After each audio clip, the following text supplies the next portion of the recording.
नमस्कार। The Bihar teacher history makers groups, मेरा mobile मेरी शिक्षा में मैं धर्मवीर कुमार सिन्हा सभी को नमस्कार, अभिनंदन करता हूं। आज मैं दशम वर्ग के जीव विज्ञान का अध्याय प्रथम विषय वस्तु या जो प्रथम अध्याय है वह है जैव प्रक्रम। जैव प्रक्रम को अंग्रेजी में लाइफ प्रोसेस बोलते हैं। लाइफ मतलब होता है कि जीवन, प्रोसेस मतलब होता है क्रम या चरण। उसी प्रकार से हिंदी में जैव प्रक्रम, जैव मतलब कि जीवन, प्रक्रम मतलब चरण या क्रम। तो यहाँ पे हम लोग इसी के बारे में जानेंगे कि हमारा जो शरीर है उसे जिंदा रहने के लिए कौन कौन से क्रम हैं जिनके आधार पर हम जीवित रह सकते हैं। तो उसके लिए मैं बोर्ड पर पहले एक फ्लो चार्ट बनाकर रखा हूं, जिसमें आप देख रहे हो पोषण, श्वसन, परिवहन, उत्सर्जन इत्यादि बहुत सारी क्रियाएं हमारे शरीर में घटित होती हैं, जिनके फलस्वरूप क्या होता है कि हमारा शरीर जो है वो मेंटेन रहता है और हम जिंदा रहते हैं, अपने जीवन को बचाकर रखते हैं। अब थोड़ी सी बात हो सकती है कि किसी को समझ में नहीं आ रहा हो बच्चों कि परिवहन होता क्या है। तो परिवहन के मतलब क्या है कि एक स्थान से दूसरे स्थान को आना जाना, एक सिंपल वे में समझ सकते हो। उसी तरह से हमारे शरीर में भी ये क्रियाएं होती हैं जो कि रक्त संचार के माध्यम से ये क्रियाएं संपादित होती हैं। जैसे कि हम लोग पोषण का कार्य करते हैं, यानी कि भोजन को ग्रहण करते हैं और वह भोजन का जब पाचन हो जाता है और पाचन के फलस्वरूप वो भोजन जो है वो हमारे रक्त संचार में चला जाता है और रक्त संचार से वो हमारे सारे शरीर के कोशिकाओं तक सभी जगह वह पहुंच जाता है, जिससे क्या होता है कि हमें ऊर्जा की प्राप्ति होती है। और ऊर्जा की प्राप्ति होने से क्या है कि हमारे शरीर के जो भी वृद्धि है, विकास है या जो भी टूट फूट है, उन सारी की मरम्मत होती है, उसमें मदद होती है, नए नए जीव द्रव्य का संश्लेषण होता है। तो इस तरह से हम लोग समझ सकते हैं। या अगर हम जैव प्रक्रम को परिभाषित करें तो यहाँ पे मैं परिभाषा लिखा हूं कि वे सारी क्रियाएं, आप नोट कर सकते हो, वे सारी क्रियाएं जिनसे जीवों का अनुरक्षण होता है जैव प्रक्रम कहलाती है। ठीक है, तो मतलब यहाँ पे सिर्फ यही है कि वो क्रियाएं जैसे कि श्वसन है, पोषण है, परिवहन है, उत्सर्जन, ये सारी क्रियाएं इसके अंतर्गत आएंगी, जिससे कि हमारा जिंदा रहना संभव हो पाता है। अब देखो, हम लोग देखें कि पोषण जो है वह कितने प्रकार का होता है। पोषण मुख्यतः दो प्रकार के होते हैं। एक जो है वह है स्वपोषण। स्वपोषण मतलब क्या? स्वपोषण यानी कि इसे अंग्रेजी में बोलते हैं ऑटोट्रॉपिक न्यूट्रिशन। ऑटो मतलब होता है कि स्वयं या स्वतः, सेल्फ।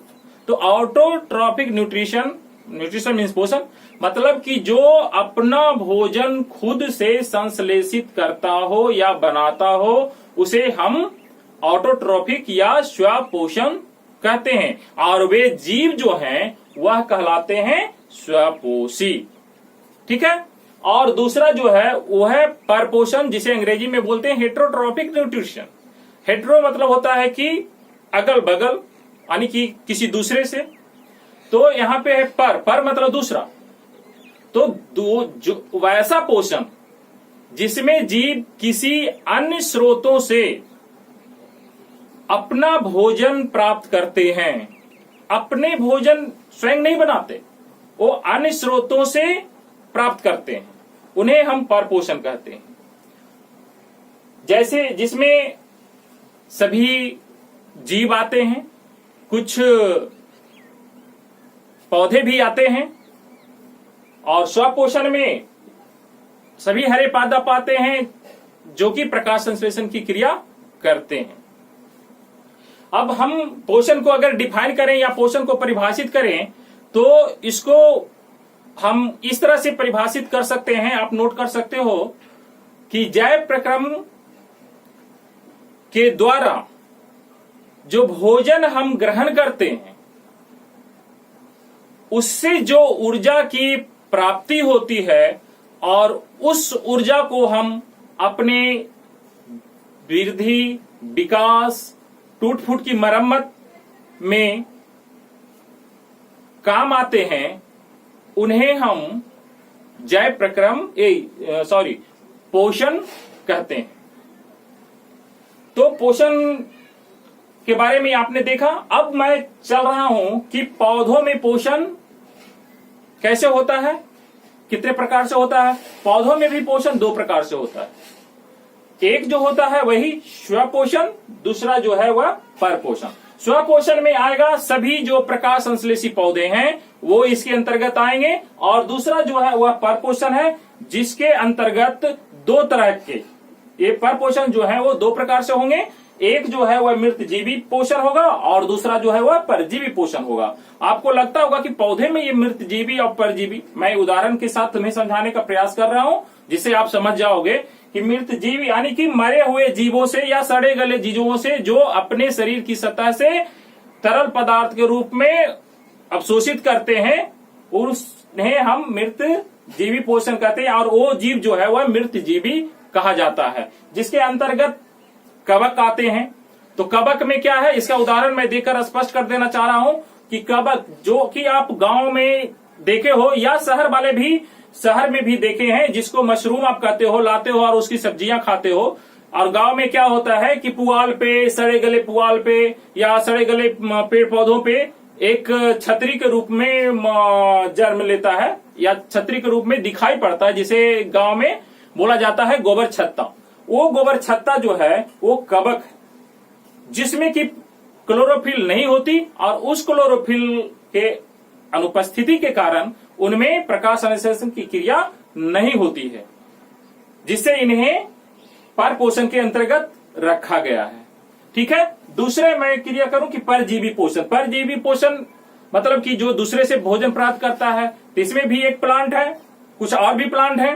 तो सबसे जो आसान है, जो समझ सकते हो, आप देखे हो, जैसे कि कोई भी पेड़ पे आप देखते हो कि पीले पीले हल्के पीले से रेशे के जैसा, रेशे मीन्स कि जो मोटा सा धागा होता है, उस धागे के जैसा एक जाल नुमा संरचना, मतलब जाल बिछा होता है, पेड़ जो है उससे ढका होता है। उस पेड़ से वो जो पौधा है वह अपना भोजन अवशोषित करता है और जिंदा रहता है, और उस पेड़ को उससे हानि होती है जिससे कि पेड़ सूख भी जाता है। तो वो पौधा जो है वो क्या है, वह है अमरबेल, जिसे गांव में अमरलत्ता भी कहा जाता है। ऐसे भी कहा जाता है कि अत्ता न पत्ता नाम अमरलत्ता।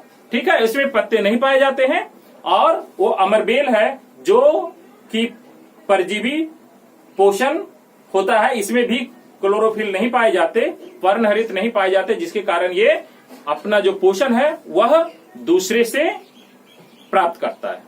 ठीक है।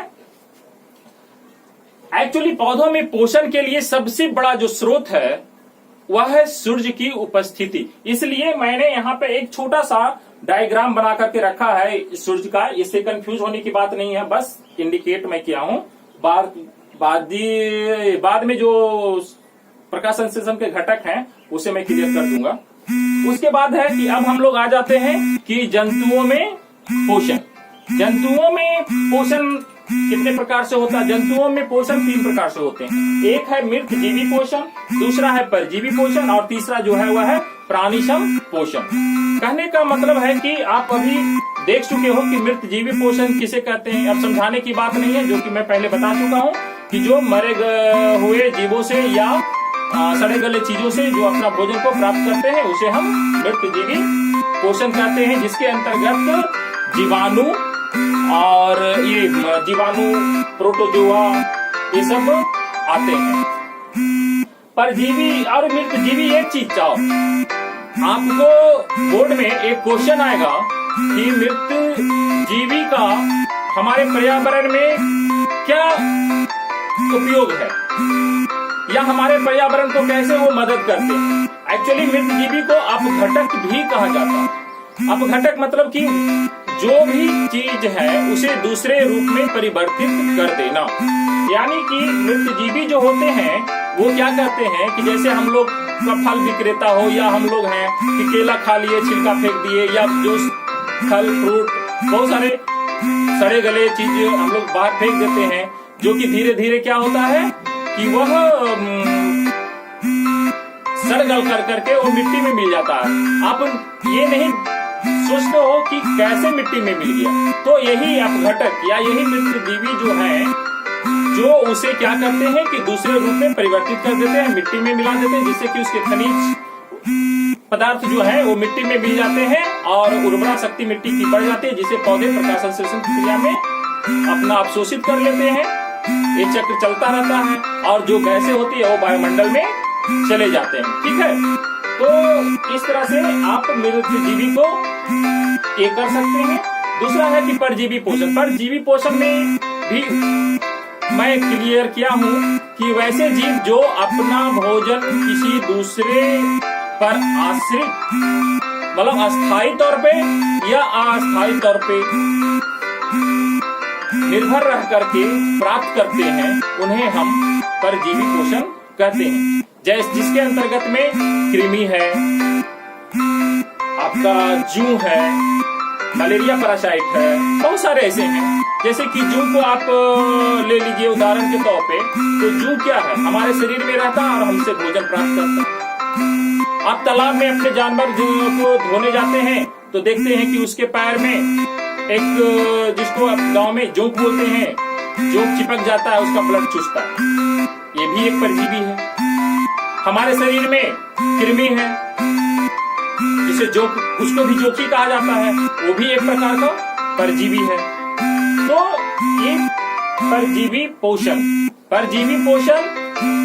वाले जो जीव दूसरे से भोजन प्राप्त करते हैं उन्हें परजीवी कहा जाता है। और जिनसे भोजन वो प्राप्त करते हैं, जैसे कि अगर कृमि हमारे शरीर के अंदर है, हमारे पेट में है, तो हम पोषी कहलाएंगे और कृमि जो है वह परजीवी कहलाएगा। इसे याद रखेंगे, 1 नंबर का क्वेश्चन बनता है और प्रायः बोर्ड में पूछे जाते हैं कि पोषी किसे कहते हैं। आप कंफ्यूज नहीं होइएगा।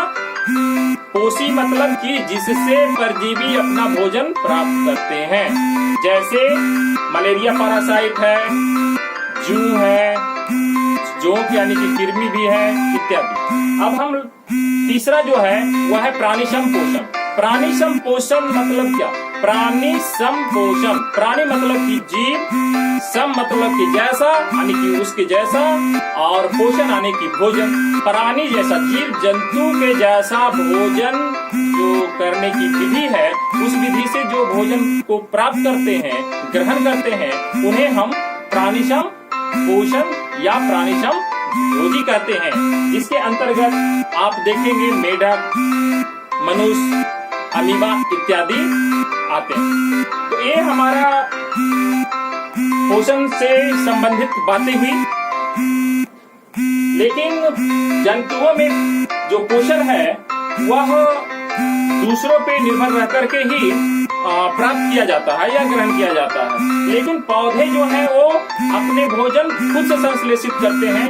इसके लिए हम लोग अगले भाग में जब मैं वीडियो लेकर आऊंगा तो उसे क्लियर करूंगा कि वो अपना भोजन कैसे बनाता है। एक्चुअली वो सूर्य के प्रकाश में, जिसे सनलाइट कहते हैं, यानी कि प्रकाश संश्लेषण की विधि के द्वारा पौधे अपना भोजन का निर्माण करते हैं। और इसके लिए मुख्यतः उन्हें 4 घटक का होना बहुत जरूरी है। उन 4 घटकों में एक भी घटक अगर अब्सेंट होता है तो उनका भोजन का निर्माण नहीं होगा।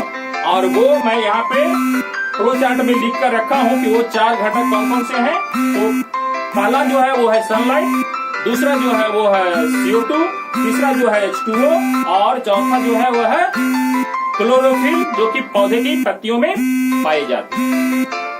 तो आज का मैं वीडियो जो बनाकर लाया वो आपको बताने का मैं प्रयास किया हूँ। उम्मीद है कि आपको समझ में आया होगा। और अगर इसका कोई स्क्रीनशॉट वगैरह लेना चाहे तो मैं सामने से थोड़ा हट जाता हूँ, आप स्क्रीनशॉट ले सकते हैं। और जल्द ही मैं इसका दूसरा भाग प्रकाश संश्लेषण लेकर आऊंगा। धन्यवाद।